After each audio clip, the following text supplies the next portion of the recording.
Drama Parineeti में एक बड़ा मोड़ आ गया है। एक बार फिर नीति का सामना परी से होने वाला है। परी की याददाश्त वापस आ गई है और वो पूरी तैयारी के साथ बजवा हाउस वापस आ गई है। हेलो दोस्तों, खुश आमदीद एक और नए एपिसोड में परिणीति के। तो नीति ने तो ख्वाबों में भी कभी नहीं सोचा था कि परी इस तरह वापस आएगी। 20 साल बाद बजवा हाउस में नीति को लगा कि परी का कोई नाम और निशान बाकी नहीं रहा। लेकिन एक तरफ परी की बेटी परीयत, जो अब दुल्हन है, नशा की बेटी से मोहब्बत करती है, और दूसरी तरफ खुद परी वापस आ चुकी है, जो अब अपने संजू को वापस लाने वाली है। यहां परी, जो कोमा से वापस आई है, अपनी नर्सिस से कहती है, मुझे नहीं मालूम कि मेरा इस शख्स से क्या रिश्ता था, लेकिन जब से मैंने उसको देखा है मुझे लगता है कोई गहरा ताल्लुक है। मुझे उस घर जाना है।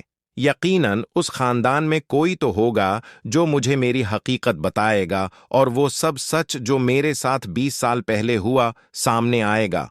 यहां परी तैयार होकर बजवा हाउस के लिए रवाना हो जाती है, क्योंकि उसे पता दे दिया गया है। जैसे ही बजवा हाउस का नाम आता है, परी कुछ चौंक जाती है। उसे अपनी पुरानी यादें वापस आने लगती हैं, लेकिन सब कुछ धंधला धंधला है और वो ठीक से कुछ याद नहीं कर पाती। अब जैसे ही परी वहां पहुंचती है, चौकीदार उसे देखकर पीछे हट जाता है, क्योंकि परी का चेहरा देखकर वो अपनी आंखों पर यकीन नहीं कर पाता। परी हैरान होकर कहती है, तुम्हें क्या हुआ? तुम ठीक हो?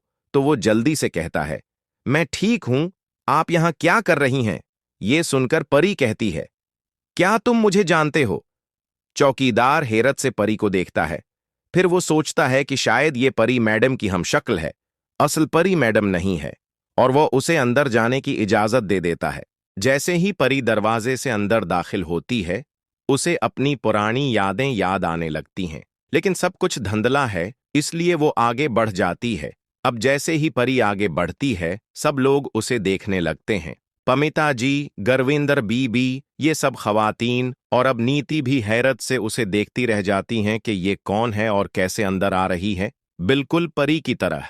यहां पम्मी जाकर कहती है, तुम यहां क्या कर रही हो? क्योंकि सबको लगता है कि ये प्रीत है। नीति कहती है, क्या तुम सिर्फ इसलिए उसे घर में आने दोगे क्योंकि इसका चेहरा परी जैसा है? ये सुनकर परी कहती है, आपका क्या मतलब? कौन सी परी? मैं कोई परी नहीं हूं।